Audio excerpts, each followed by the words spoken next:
तो आज फ्राइडे का दिन है और आज का जो इस वीक का जो मार्केट था आज बंद हो गया। सैटरडे संडे को छुट्टी है। आज हम बात करने वाले हैं डायमंड पावर इंफ्रास्ट्रक्चर के बारे में।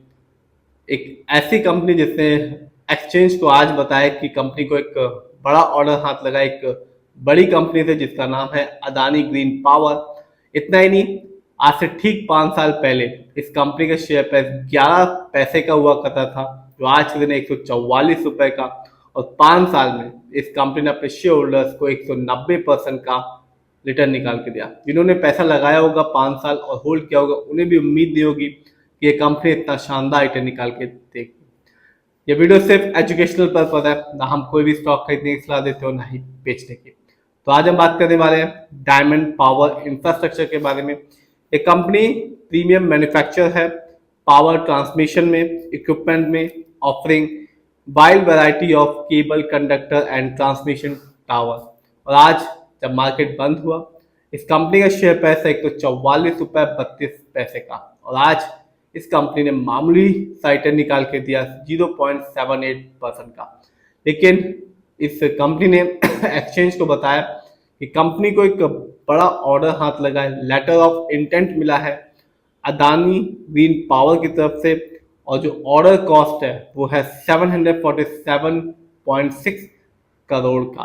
कंपनी को इसमें ऑर्डर में इन्वॉल्व है सप्लाई करना है 33 kV HV and 3.3 kV solar cable for Rajasthan projects के लिए। और कहा जा रहा है कि जब नेक्स्ट वीक यानी जब मंडे को मार्केट खुलेगा तो एक कंपनी एक अच्छा खासा रिटर्न निकाल के दे सकती है, बिकॉज ऑफ दिस न्यूज़ की वजह से, इस खबर की वजह से कि कंपनी को एक बड़ा ऑर्डर हाथ लगा है अदानी ग्रीन पावर की तरफ से 747.6 करोड़ का। तो आगे देखते हैं, मंडे को देखते हैं कंपनी कितना रिटर्न निकाल के देती है।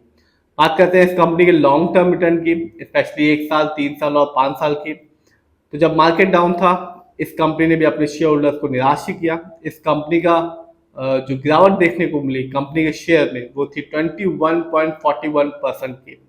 यानी आज से ठीक 1 साल पहले इस कंपनी का जो शेयर प्राइस था वो था 169 रुपीज 80 पैसे का, जो आज के दिन गिर के है 144 रुपए 32 पैसे का।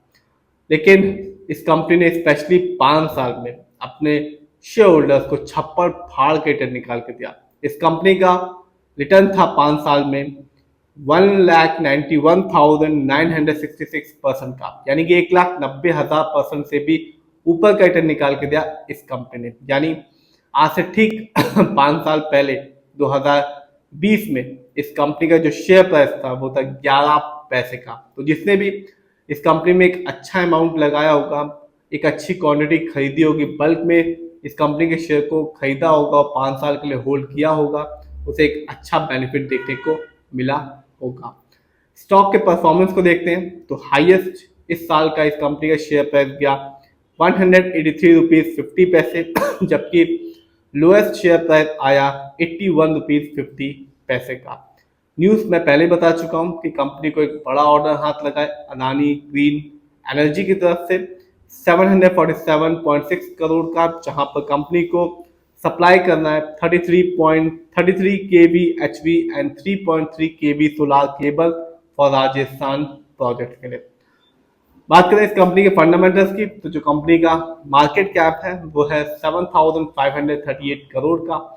ये कंपनी मिड कैप की कंपनी है क्योंकि जो इसका मार्केट कैप है वो 5,000 करोड़ से ऊपर का है, लेकिन 20,000 करोड़ के नीचे का है।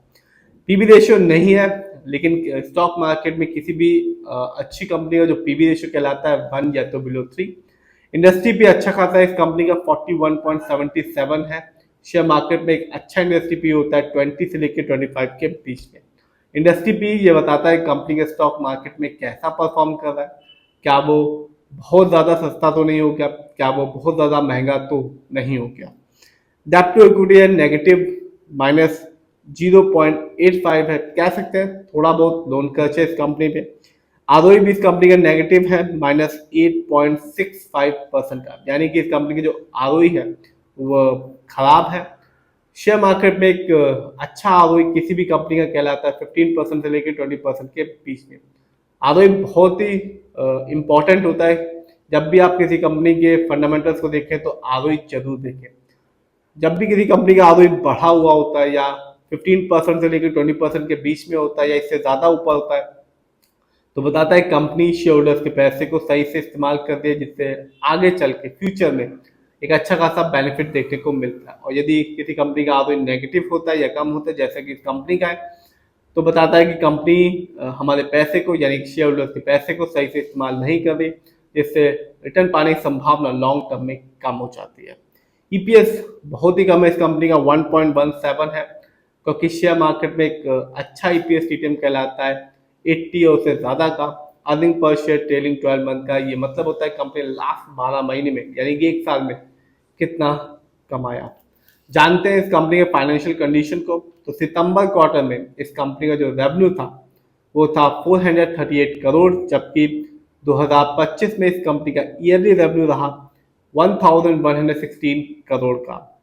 बात करें प्रॉफिट की, तो जो कंपनी का प्रॉफिट रहा सितंबर क्वार्टर में वो था 27.73 करोड़, जबकि 2025 में इस कंपनी का ईयरली प्रॉफिट रहा 34.50 करोड़ का। नेटवर्थ की बात की जाए तो कंपनी का नेटवर्थ पिछले साल की तुलना में इस साल इस कंपनी का जो नेट वर्थ है वो थोड़ा सा बढ़ा है।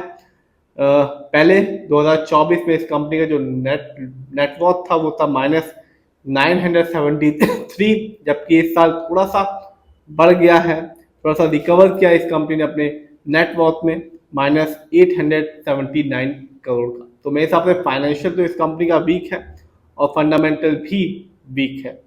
देखते हैं इस कंपनी के शेयर होल्डिंग पैटर्न को। तो प्रमोटर यानी कि इस कंपनी जो ओनर्स है उनका पैसा सबसे ज्यादा लगा हुआ है 84.02% का, जबकि रिटेलर्स यानी कि हम लोग का पैसा इस कंपनी में लगा हुआ है 14.46% का, जबकि एफआईआई का पैसा इस कंपनी में लगा हुआ है 1.42% का।